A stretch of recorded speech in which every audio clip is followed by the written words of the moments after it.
I think Jorge's journey is a bit special in this movie because he is forced to stand back and really watch these young people make decisions that affect their own lives. And that's what we do with our children. Thomas has to make some grown-up decisions as well, whether or not he is going to take everybody back to Wicked and risk all of their lives, or whether he'll go it alone. Almost an impossibility, but a very brave, brave soul he is to not leave his brother, best friend, in the hands of these evil people. With Wes, having this being his third film that he's done of this series, it's a tribute to him because he could be on to much larger films. I'm sure he's had those offers and he could duck out of this. But instead, he really wants to cut his teeth and finish what he started. And his vision is so linked to so many different pieces of this. It takes an imagination, a very big imagination, to cultivate that kind of filmmaking. And he's gentle, he's graceful, he's calm, he listens, and he's excited. What else could you ask for? I love what Dylan does because when we get into a situation where, you know, we have to stop for a minute and slow it down and talk about what motivates character, Dylan is at the forefront of that. I really love working with Dylan because he has the ability to think out of the box. It's not only giant, but it's also very specific in that it reflects a modern day dystopian Western. And I love we've been in some really remote locations out in Cakamus and Agrabes, and we've been out in St. Helena Bay by the ocean.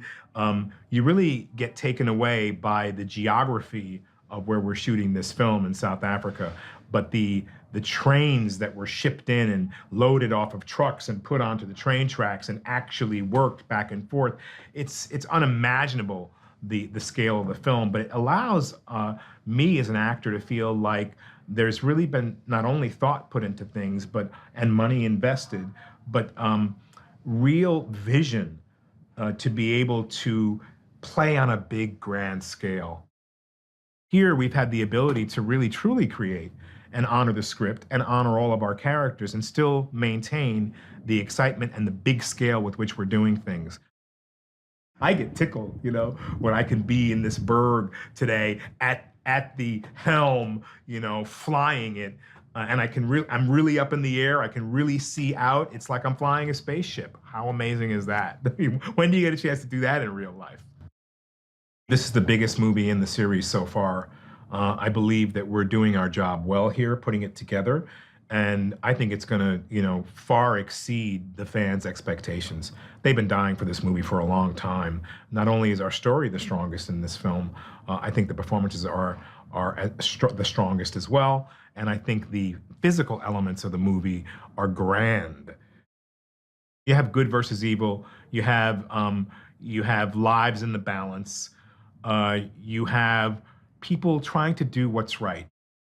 The roller coaster ride of the story is pretty fantastic in terms of, well, what do we do now? Where do we go now? And so there's no choice but to enter into this, our third movie, in retaliation and revenge. Not even revenge so much, but retaliation and a way to figure out how to survive.